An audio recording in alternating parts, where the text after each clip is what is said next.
Let me tell you the process that I'm using. Let me know what you guys think of it. And then maybe we'll go into a little bit of whitelisting because I'll try to tease that as well. So I'm going to get 60 to 90 pieces of content on TikTok, right? Native stuff. Here's what I'm going to do. I'm going to take a look at all those pieces of content, and I'm going to see which ones performed the best organically. Maybe some got 100 views, some got 10,000, some got 100,000. What I'm going to do is then cherry pick and organize by concept the best performers. I'm then going to take that and run that as paid media, grabbing the content and repurposing it for paid, because the organic marketplace has already done the creative testing for me.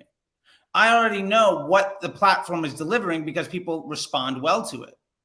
And for what it's worth, TikTok, I think, is the ultimate creative testing device for video content, because it is the smartest machine at delivering that business objective. Reels is pretty good, but I think TikTok doesn't have a legacy support. So they're phenomenal at it, and their user base is really strong at delivering one type of thing. And their one thing is, can I get you in 3 seconds to watch for 5 and keep you on the platform for an hour? Yep. It is extraordinarily focused. It is a binary choice. It's either going to keep you on or it's not good enough. So if we know out of the 60, 90 pieces of content, here are 20 things that kept people on and kept them excited and engaged. Well, now I've already done my creative testing. All I need to do is then validate, if I use paid media, does that turn into positive business results? And so that's the long and short of how I'm going about all of this without getting too deep into the weeds of a campaign setup or whatever nonsense, because that doesn't really matter.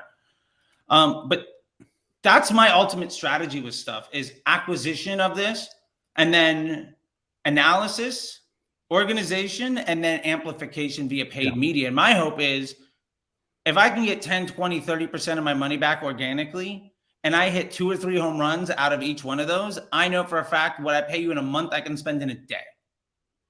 And that is a massive, massive lift, because now it means that I don't have to pay to acquire those things. I don't have to do that stuff, and I'm leaning on that core competency. So all of that being said, the strategy of how I'm trying to work on this, what do you guys think of that overall concept or the execution? Or if you have a different way of doing it, I'm really curious to know what that might be. I mean, why don't we let Taylor go first, because he threw it to Barry last time. Yeah, please do. Second best hack goes first. I love it. Well, so one, our team hasn't seen any correlation between organic success and paid success with content. And we run that. That makes sense. That checks out, right? Like that, those numbers wouldn't make sense, right? Like, and my only question is, why not launch all of it? Like every single, because like our process is very much so around this core competency of completely eradicate human bias. Ooh, love it. We have these platforms that are machine learning systems that we can feed in a specific way to optimize all creative.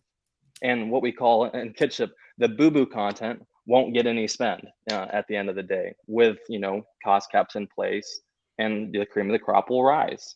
And then repurposing that type of content into top performing campaigns from there, and letting the other ones just die out and never get any spend. So those 60 to 90 assets, my genuine take would be, launch it into 6 to 9 dynamic creative tests, give them the allocated budget per campaign to reach optimization, 50 purchases in a week, and just set the cost cap at a place that is your target performance. The only content that ends up winning is the one that Facebook believes in, instead of like me, Charlie, and Barry deciding what we think will work the most and what worked best on organic. We've never been right. We play the game at Kinship every time. This content is going to win. This is going to be top. We've never been right. Never. I can now, this might be the cockiest thing I'll say. I cannot pick a winner. I can now, with a decent amount of confidence, pick losers, which I think is what Charlie's saying also. But why though? But why? Taylor, that question, you've just lit this really funny fire in me, where I'm like, well, I don't want to waste a penny on something I already know is going to fail. But then I'm like, no, Taylor's right. I don't know if it's actually going to fail. I need to try it, because I don't want to be the person who says no to an ad that works, because I have dealt with too many of those people, and I hate them. So I don't want to be that person. I'm curious to ask you both a question, because what we always say is like, hey, it's only a loss if you don't launch everything. If you launch everything, there is no loss. There's no harm, no foul in doing it. Because the fear is a lot of time is, I don't want to waste money on bad creative. Right. Listen, you have cost caps in place. Right. The creative will not spend. Even without cost caps. Even without cost caps, you're right. Right. Facebook will just basically ignore it. It'll get a little bit of spend and then it will peter out immediately. You're right. So we believe that to our core. Do you guys both believe that? And if you guys do, why not launch all of it is my question. So I will give you my reason, because I set that up, and then Barry, why don't you clean up on this? I'm probably going to agree with you. Yeah, go ahead. As two guys that have done like $1 billion in revenue, like it's funny how much we agree on things. It's funny, you know. We're in an echo chamber. We're deep in an echo chamber. It's very bad. yeah. We're like, dude, Doge, it's gonna happen. To be fair, people are right, so whatever. All right. So my point is this: I agree that all of them have potential. I agree. I'm probably gonna miss out on a fair amount of winners. Here's what I'm looking for is the unit economics of my account. Yeah. For me to test 90 ideas, right? Say I have 70 losers, 80 losers, totally respectable, because those 10 could float the boat. Like I said, I'm used to an 80% loss, right? Like it's like baseball or being a comedian. If you suck 7 out of 10 times, you're world class. Yeah. So totally get it. I'm going to give myself a 200 batting average instead of a 3. I'm not trying to be, I'm not, Sammy Sosa post, whatever. My point here is this. There is an opportunity cost to running a lot of ideas. And what is that cost? If I may cut in, what is that cost? Yeah. So that opportunity cost is, I want to make sure that I'm getting statistical significance on the opportunities that I have confidence in. If I'm running, say we have 90 pieces of content and I've got 2 headlines and 2 creatives, or 2 headlines and 2 primary text. Let's just use that analogy.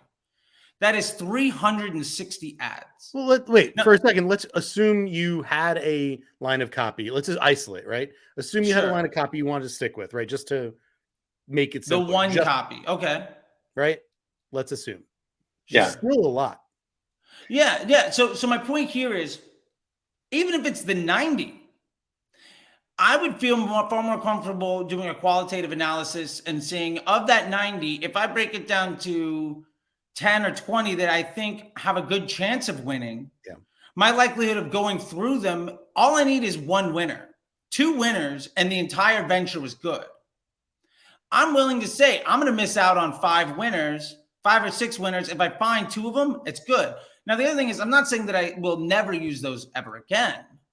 I'm just saying that my first round of things, putting my best foot forward, because I'm a big fan of put your investment as just an investment banker.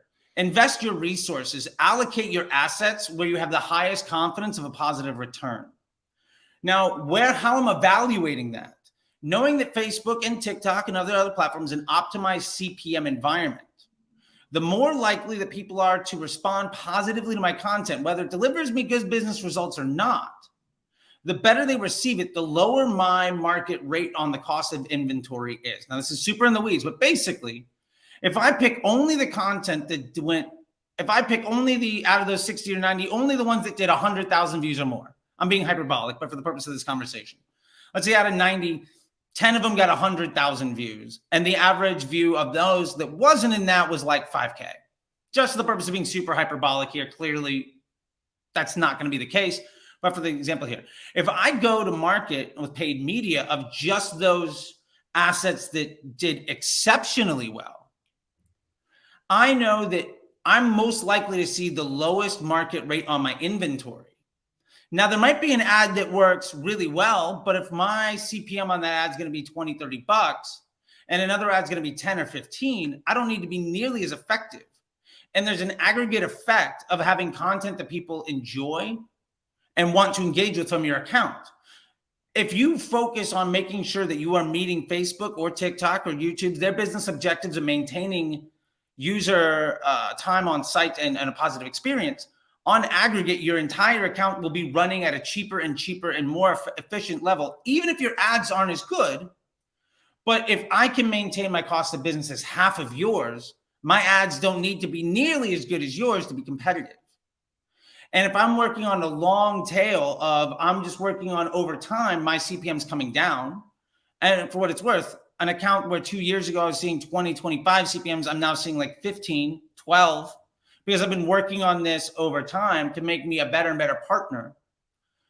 I know that the efficacy of any one of those ads doesn't need to be nearly as good. And so my argument is, if I only need to hit 1 or 2 home runs to pay off my investment, why don't I focus on validating my elements, picking and choosing my best chances to get that home run, and then next month getting a whole new batch?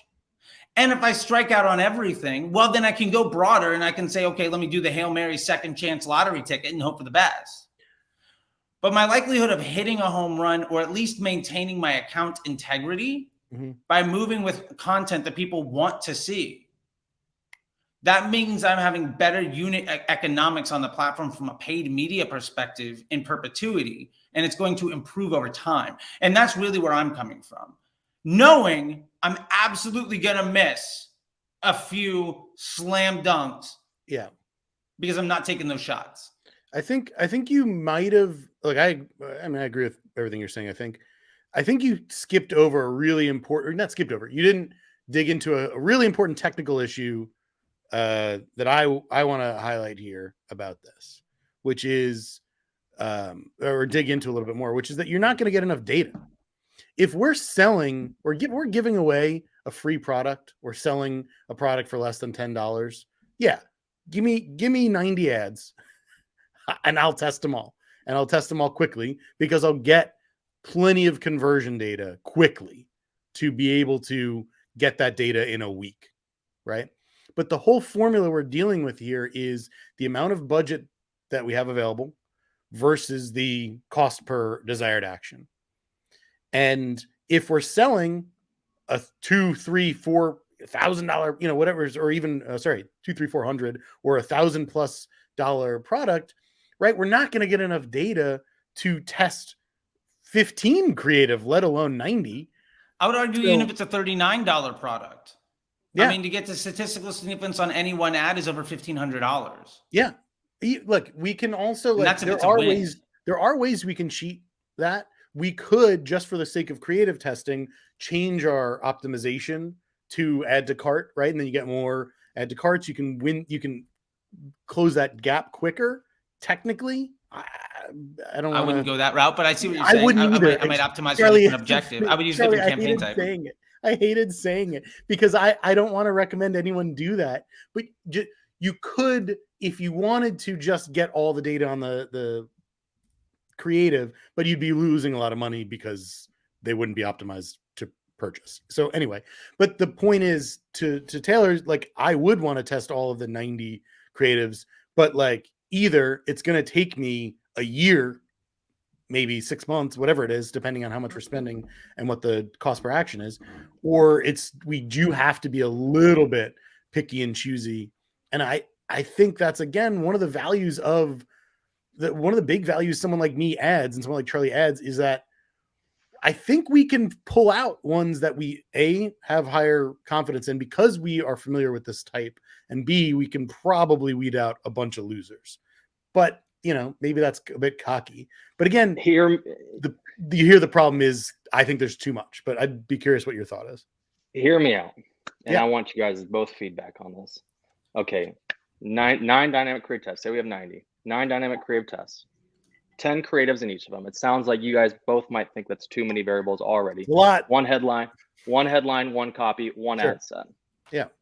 Trying to consolidate. So it's 10 ads per dynamic creative. Right. 10 creatives, one headline, one body copy, one ad set. Trying to consolidate as much as possible, hone in on the variable of creative more than anything, obviously. Yeah. 9 dynamic creative tests. We set, because the biggest fear of brands a lot of time, well, that's so much creative to test. We have to spend so much money. It is. We set the cost cap 25% below their target CPA. So our goal here is we just want to inch out spend. We want to inch out spend. as cost effectively and as efficiently as possible. We tell them and communicate to brands, hey, you're going to spend probably $0 on day one. We're going to gradually inch this up as effective and efficient as possible. The only indicator of success truly that we lean into is spend. Which creative is getting spend? We're not even looking at ROAS. We're not even looking at purchase conversion value. We're not looking at CPA. We're just looking at, obviously, the creative that's receiving spend is the one that Facebook believes is going to win, not that I think is going to win based on. By the way, just pause there for a sec. In case anyone's watching this, which who knows, anyone's watching this that doesn't understand why you just said to focus on spend, it's because we're telling Facebook we want purchases, and Facebook is spending on the things that get the most purchases. Doesn't matter what the actual cost per purchase or ROAS is. That's a whole bigger thing. There's other topics I'm sure Charlie or I have covered, but in case someone was like listening to that and was like, why would I just trust what Facebook is spending on? It's because it's the thing that Facebook trusts them more than me. Yes. Spend is a meritocracy in Facebook. Yes. And the only metric you need to actually measure in all paid media, like when you get super high level, is spend. You measure spend and you measure lift. And then you do best practice by platform, but that's a whole other thing. We don't need to dive into that. Yeah, sorry. Almost done on this first step. So basically, again, we're setting it super low cost caps, inching out spend, working our way up. If we get all the way up to target performance and that campaign doesn't spend, we throw all that content to the side, put it in a Dropbox. We'll save it later. We'll iterate on it. But it received no spend. Completely fine. No harm, no foul, no loss there. The campaigns that do get spend, we're repurposing. Typically, those DCTs, only 2 ads get any spend. A lot of time, only 1 out of all the 10 creatives. So you found, and we identified that's a top performing asset. We don't even look again at the performance. It received the bulk of the spend. It's receiving sufficient delivery. We repurposed that 1 asset into a separate campaign called top performing content. Let it run by itself, isolated. 1 asset, 1 headline, 1 body copy. Repurpose the other assets that didn't get any spend into a campaign we called Second Chance You.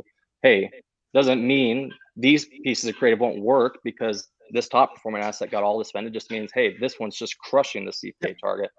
We just want to launch as much as we can in a variety of different ways in this way. But if it does not get any spend, below that cost cap, it's a wash. And like you're saying, Charlie, because of seeding, we're constantly going to have that pipeline of creative to be able to replenish our efforts here. So would love to hear you guys' thoughts. It sounds like you just think it's too many variables, but the only indicator of success we're looking at is what's receiving sufficient delivery as the indicator of success there. Well, I would say I have 2 issues with it.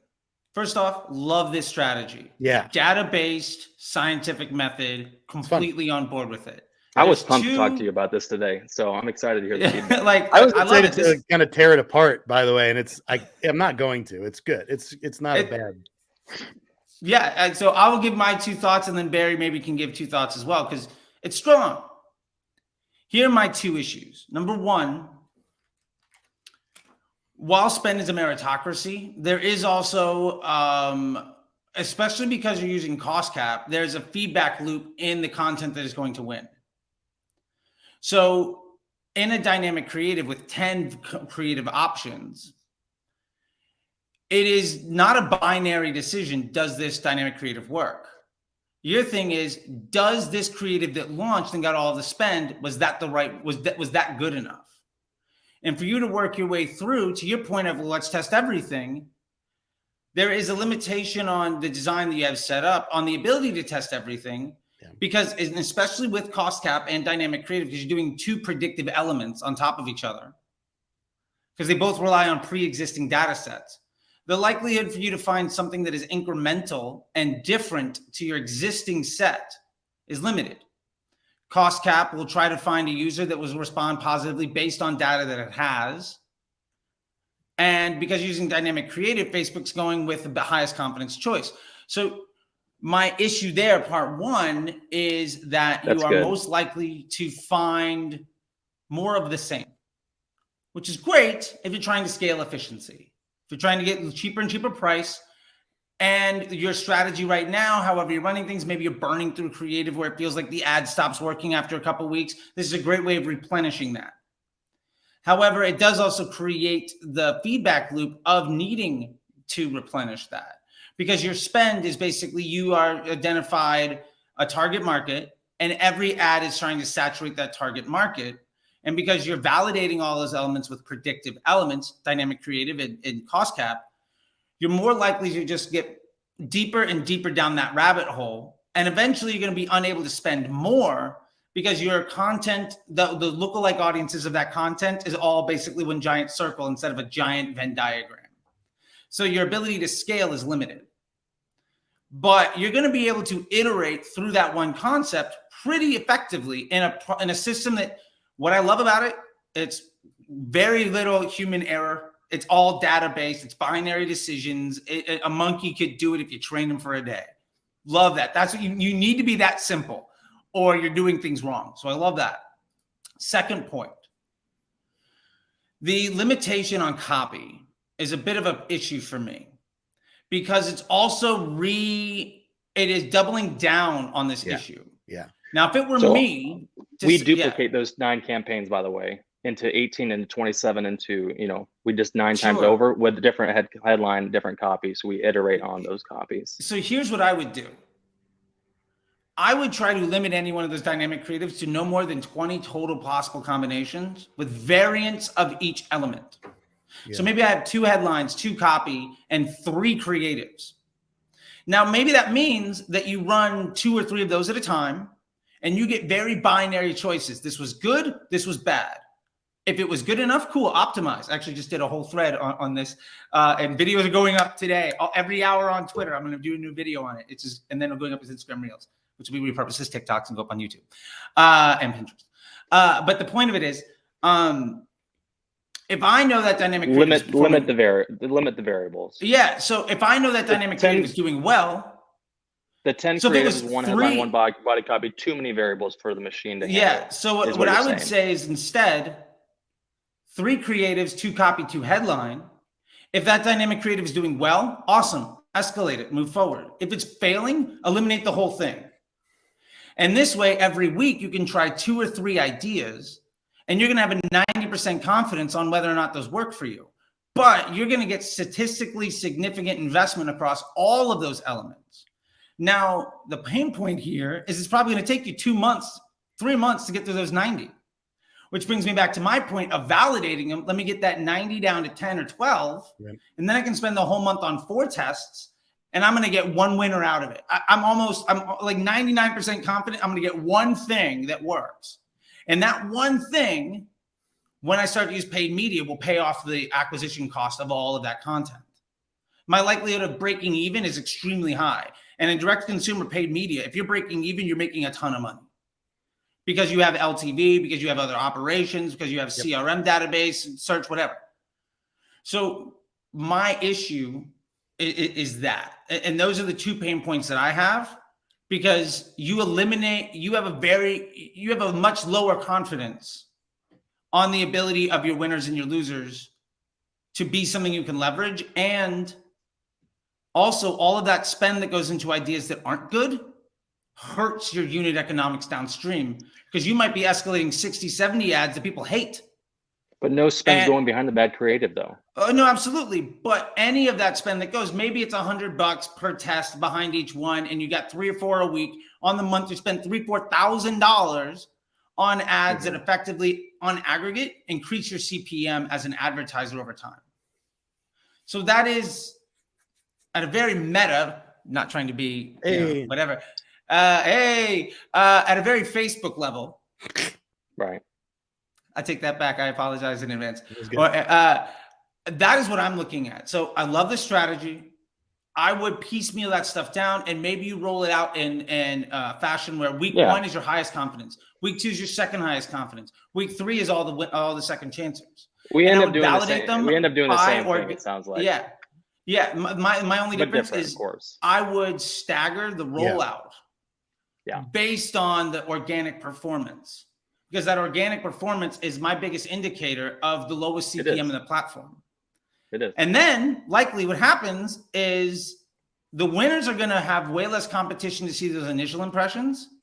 And your optimization effort is going to be, is this thing close? Yes, let me move on. If it's not close, kill it, move on. And you're going to be able to segment out huge chunks instead of trying to find the 1 winner out of 10 ideas.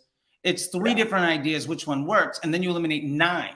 Because also, as you run those tests concurrently, one of those tests might be better than the other two, and you can eliminate the entire bulk of those other two ideas. And you're not allowing your copy, just like your cross cap and your dynamic creative, to have a feedback loop of the type of customer you're acquiring. That is super in the weeds, but like, I love it. That makes sense. We're going there. The main thing though, is that like that's feedback, and I love it. You guys are obviously both powerful players in the space. Is 10 creatives, one headline, one body copy. Too many variables. Too many variables. Too many variables of one to handle element. to optimize. I would say it's too many variables of one element. If I can make every decision a binary yes or no, I'm winning. So 2, maybe 3 of each element means I don't have to actually see the best ad of that dynamic creative is a good idea. I'm going to be able to, at a snapshot, is this test a test worth further investment? Yes or no? And I'm going to be able to move through entire chunks really quickly. Yeah, it's good. I love it. And then I would organize them by concept. Some of them are unboxing, another one's testimonial, another one's UGC, and you do a qualitative analysis. First week is all your best options. Second week is all the ones that came in second organically. And third one is that second chance you. I would just push that back to the third or fourth round. That would be the only difference. Strategically, I think you're there. Just executionally, the tactics of it, I might do a different route. Because it also means I can test for a much lower budget and faster. What about you, Barry? Yeah. I mean, I love this topic deeply. I have to kind of go back to a little bit what I said about like the number of conversions you're getting. This is the problem. Because if this is a more expensive product, right? Like it's going to require more. You can't have a $200 cost CPA, right?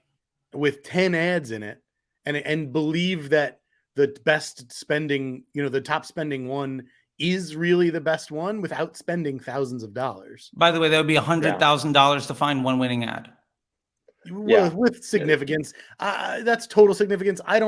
Charlie, separate conversation. Let's bookmark I don't think we need total stat sig because if you looked at it based on the impressions, I don't know. I don't care. Fair enough. I'm just putting context to it. Conversation but generally, I do want to find stat sig where possible, right? But it would require a lot of money to do that. And even if we want to fudge that and just cheat towards whatever Facebook thinks is best, like it's still not giving a lot of those the opportunity to breathe. And one of the biggest problems I have with Facebook at scale, like I've been pounding them for years, is why do they not have a secondary optimization metric somewhere between, because Facebook system understands attention better than we can, right? We don't have an attention metric, right? Facebook wants people paying attention. We have conversions, but Facebook is only optimizing to the one we're optimizing to. It does not actually, people think it does, but it does not actually think about which ads add to cart the most, which ads initiate checkout the most. It's not doing that. So we can. Because ultimately those things don't matter. Just quick point. I don't care about add to carts. I want buyers. Okay. From an optimization standpoint, I agree. But from a data standpoint, it's not a one-to-one perfectly. Like you'll hear me always say, like, it's not a one-to-one of impression to click to purchase, right? It's not a one-to-one always of add to cart to initiate checkout to purchase. It's not. But generally, at least for something like this, for a creative test, a preliminary creative test like this, even when optimizing to purchase, you can use something like add to cart data, although now post iOS 14, we can't use it as much because of the AEM. That's a whole nother topic. But it at least is a signal that you can use to identify people that came from an ad, saw the ad, clicked the ad, and took valuable action and had intent. At least you have that. But Facebook doesn't use that. So if you do have 10 creatives in a DCT and you're not spending $10,000, at a $100, $200 CPA, you have to be spending thousands of dollars to really get good data on that. Otherwise, it's just based on, if Facebook is just focusing on which ads get the most attention, which, by the way, is often a huge signifier of an ad working versus an ad not without working a doubt. is just the ability to get and keep attention. So, This process is definitely cheating, like not getting the optimization and just leaning into, which creative is getting the most spend within the learning phase even. And as it continues to beat the cost caps at a profitable place, obviously we're scaling this thing to the moon and spending as much as possible, and those campaigns get into optimization and start churning. They've proven to work at that point. But you're absolutely 100% correct, both of you. This process does cheat the stat sig. We're not getting there. We're not getting the 50 purchases per week on every one of these campaigns. No doubt about it. We are still trusting Facebook within the learning phase, though, about which creative they think will work best based on the indicator of success being spent in that stage. But I love this feedback. There are holes, obviously, in the process. But Charlie, I'm pumped. My back and forth here is obviously, I'm trying to get you as many home runs as possible. Sure. But I know I'm in good hands as well. So I love it. Yeah. And that's one reason I'm super excited too, of working with you guys. Again, like full transparency of all of it. And your brand is in the name of your thing. I appreciate that, Taylor. It's Taylor at Kinship. Go check them out. Not trying to make this a long commercial for Kinship. I was just like, this is a really good idea. And I think you have the best in class player for the market. And that's why I'm working with you guys specifically. And I'll echo, like, to hear you even thinking about these things and talking about these things at this level in your position with the type of work, very impressive. That sounds maybe like a pretentious, but like the thought that's going into this is there. It's truly good, and I love it. Like, I love hearing what you're talking about doing, that. and how you're thinking about it is really powerful and useful. I would just be concerned if you were trying to sell like a piece of furniture or like a furniture service, Honestly, a lot of it's come from Charlie as well, just listening to him and applying it to our process. It's about the machine learning system. It's about testing. It's about creative. Like, we're trying to take bits and pieces of what people in the space are saying that understand the platform of, paid media, and how does this, influencer marketing apply to that. The biggest arbitrage opportunity, hot take, but then across all e-commerce, is the cost effectiveness of influencer marketing for content creation to run in paid. I truly believe that. And so we want to do as best as we can at figuring out that process for brands that are trying to leverage it in this way. So I love it. I appreciate both of you. Yeah. And we could easily probably do another half hour on that. I'm going to drop one note, and then maybe we should touch on TikTok because we teased it a few times, and that can be our outro. The only thing I would say, Taylor, you kept saying campaigns. For me, these would be ad sets and a CBO targeting broad. Meritocracy of spend. The only reason I do one campaign, one ad set is just to limit the amount as much as possible and just do a bunch of. I'm a big proponent of CBO as well.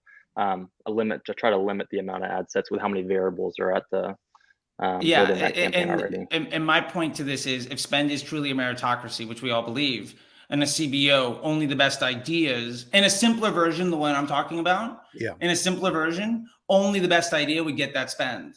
Right. And then, so you're compounding the value, the compounding value of those good decisions. But would you set a minimum? Would you set a minimum to make sure it gets some spend? No.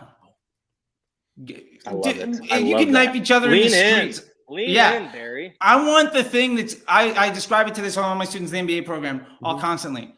I want you to walk uphill both ways in the snow, barefoot, 10 miles to and from school every single day before I'm going to let you touch meaningful dollars. If you can't win there, then we're not good enough. Because I know out of 90 ideas, one of them is going to be, at least one is going to be good enough. And I want my entire business built on the back of excellence, because this is a spot where good enough actually is a liability, because we have the volume to overcome that. Yeah. But that's lean all the way in. Absolutely. I would even put that winners in isolation in that same campaign. So the new tests have to beat the existing winners, or they're not worth it. I love that. It's sometimes hard at limited spend, but I do genuinely love that. I would actually argue that it's harder. I know. I would argue the opposite. It's harder to go multiple campaigns at limited spend. But hey, I did just do a giant. Oh, you're right. You're right. Yesterday. So you're right. You're totally right. In your The lower your spend, the simpler your machine has to be. Yeah, the yeah, more yeah. I need meritocracy to work. Yeah, awesome. Yeah, yeah. So all that being said, because we could go on forever and ever and ever, and I do appreciate that, but we're already over we're over the time for me to launch this as a live on Twitter and make it look like we're actually having this conversation later. Thank you, StreamYard, for your 1 hour limitation. I don't know what that's about. But all of that being said, one of the big things that we tease, and I definitely want to, thanks, Kelvin, star student, by the way, MBA program guy, literally can't get clients to say no now, which is fantastic. Too busy.